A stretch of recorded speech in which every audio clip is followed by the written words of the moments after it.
Hi friends, welcome to my channel. இன்னைக்கு நம்ம veg pulao எப்படி செய்யறதுன்னு பார்க்கலாம்.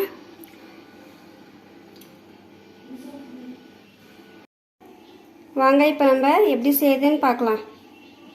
செய்யறதுக்கு தேவையான பொருட்கள்: கேரட் ஒரு பவுல், ஸ்வீட் கார்ன் ஒரு பவுல், பீன்ஸ் ஒரு பவுல், பீட்ரூட் ஒரு பவுல், காலிஃப்ளவர் ஒரு பவுல், பச்சை பட்டாணி ஊற வச்சது ஒரு பவுல், கேப்சிகம் 3, தேங்காய் ஒரு பவுல், கொத்தமல்லி கொஞ்சமாக எடுத்துக்கலாம், வெந்தயக்கீரை ஒரு பவுல், பாலக்கீரை ஒரு பவுல், புதினா ஒரு பவுல் அளவுக்கு, காஞ்ச கொத்தமல்லி 2 ஸ்பூனு, உப்பு தேவையான அளவு, சோம்பு 1 ஸ்பூனு, கொஞ்சமாக மஞ்சத்தூள்,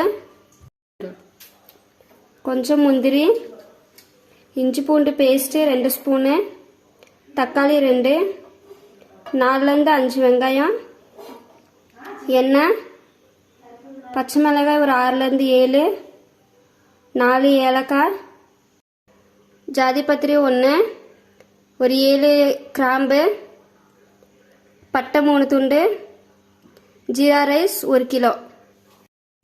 இப்போ வாங்க நம்ம வெஜ் புலாவ் எப்படி செய்யறதுன்னு பார்க்கலாம். இப்போ நம்ம எடுத்து வச்சிருக்க மசாலாவெல்லாம் ஃப்ரை பண்ணி எடுத்துக்கலாம். அதுக்கு இப்போ நம்ம ஒரு பேன் வச்சுட்டு கொஞ்சமாக எண்ணெய் ஊற்றிக்கலாம். எண்ணெய் கொஞ்சம் நல்லா சூடாகட்டும். சூடாயிடுச்சு.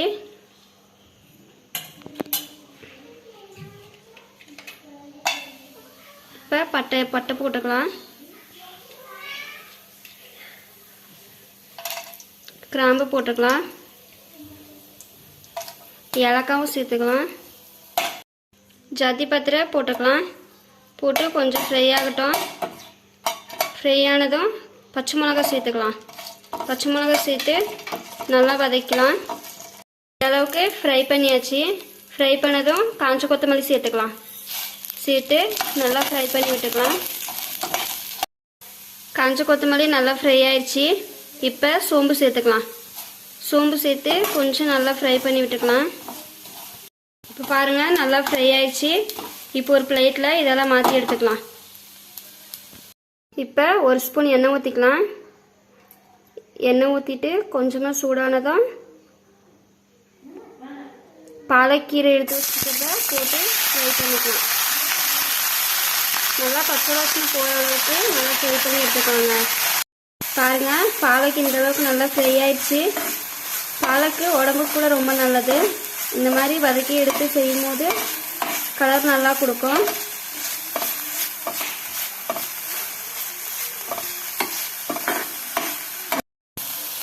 இந்த அளவுக்கு நல்லா ஃப்ரை ஆனதும் ஒரு பிளேட்டில் மாற்றி எடுத்துக்கலாம். 1 ஸ்பூன் அளவுக்கு எண்ணெய் சேர்த்துக்கலாம். எண்ணெய் சேர்த்துட்டு கொஞ்சமாக சூடானதும் வெந்தயக்கீரை சேர்த்து வதக்கலாம்.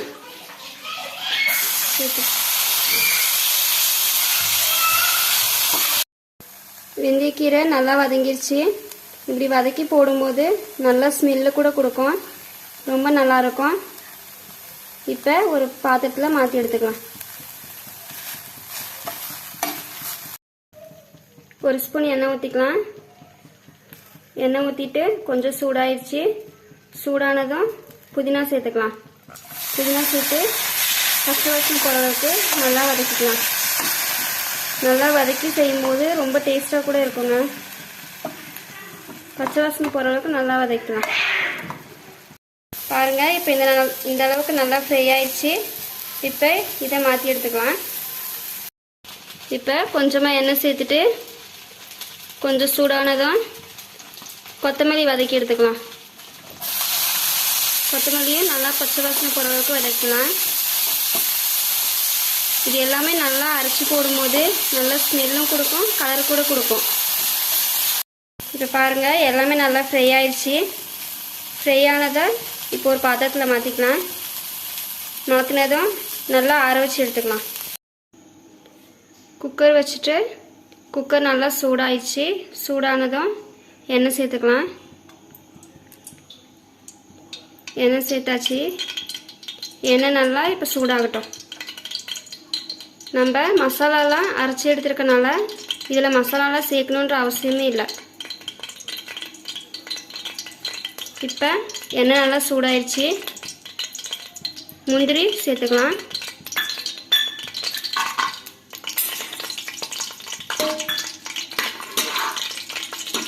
முந்திரி சேர்த்து கொஞ்சம் லைட் ப்ரௌன் கலர் வர வரைக்கும் மட்டும் வதக்கலாம். லைட் ப்ரௌன் கலர் ஆயிடுச்சு. இப்போ கட் பண்ணி வச்ச வெங்காயத்தை சேர்த்துக்கலாம். சேர்த்து நல்லா வதக்கி விட்டுக்கலாம். இப்போது வெங்காயம் நல்லா ஃப்ரை ஆகட்டும். ஃப்ரை ஆகிற வரைக்கும் நம்ம இப்போ வதக்கி வச்ச மசாலாவெல்லாம் அரைச்சி எடுத்துக்கலாம். இப்போ வதக்கி வச்ச மசாலாவெல்லாம் அரைச்சி எடுத்துக்கலாம். இப்போ நம்ம எடுத்து வச்சுருக்க தேங்காவை சேர்த்துக்கலாம். தேங்காய் சேர்த்தாச்சு. இப்போ அது மசாலாவெல்லாம் சேர்த்துக்கலாம். சேர்த்து இப்போ நம்ம நல்லா அரைச்சி எடுத்துக்கலாம். இப்போ கொஞ்சமாக தண்ணி ஊற்றிட்டு அரைச்சி எடுத்துக்கலாம். இந்த அளவுக்கு நல்லா பேஸ்ட் பண்ணி எடுத்துக்கலாம்.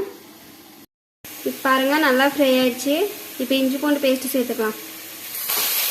சேர்த்தியாச்சு. கொஞ்சம் நல்லா பச்சை வாசனை போகிற அளவுக்கு வதக்கலாம். நல்லா வதங்கிடுச்சு. இப்போ கேப்சிகம் சேர்த்துக்கலாம்.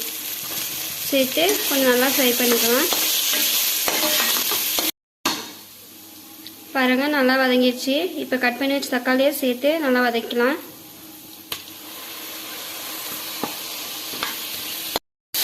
பாருங்கள் நல்லா வதங்கிடுச்சு.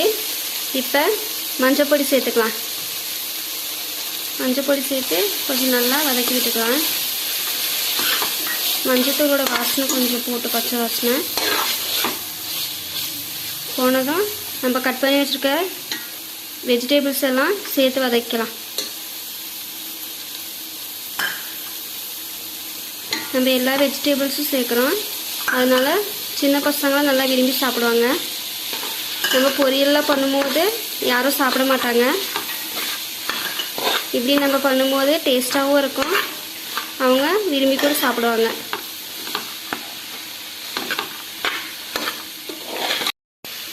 இப்போ கொஞ்சமாக உப்பு சேர்த்துக்கலாம். நமக்கு எவ்வளோ தேவையோ அந்த அளவுக்கு உப்பு சேர்த்துக்கலாங்க. சேர்த்து நல்லா மிக்ஸ் பண்ணி விட்டுக்கோங்க. இப்போது அரைச்சி வச்ச மசாலாவை ஊற்றிக்கலாம். ஊற்றி நல்லா மிக்ஸ் பண்ணி விட்டுக்கலாம்.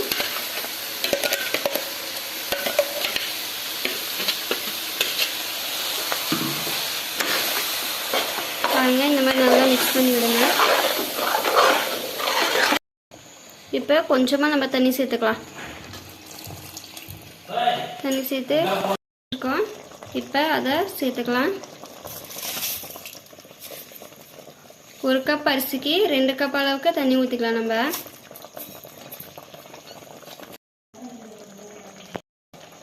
நாங்கள் 3 கப் அளவுக்கு அரிசி சேர்த்துருக்கோம். அதனால் 6 கப் அளவுக்கு தண்ணி ஊற்றிக்கிறோம்.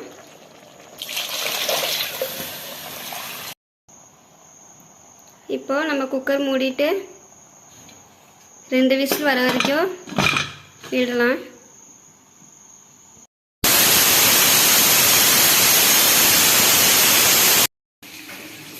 இப்போ பாருங்கள் புலாவ் நல்லா ரெடி ஆயிடுச்சு.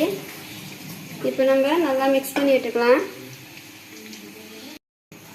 பாருங்கள் நல்லா மிக்ஸ் பண்ணி விட்டாச்சு. புலாவ் ரெடி ஆயிடுச்சு. அவ்வளோதான் ஃப்ரெண்ட்ஸ், வெஜ் புலாவ் ரெடி ஆயிடுச்சு. நீங்களும் உங்கள் வீட்டில் இந்த மாதிரி ட்ரை பண்ணி பாருங்கள்.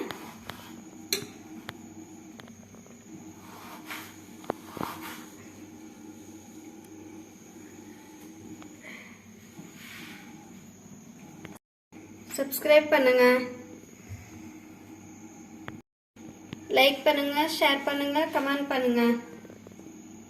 நெக்ஸ்ட் வீடியோவில் மீட் பண்ணலாம்.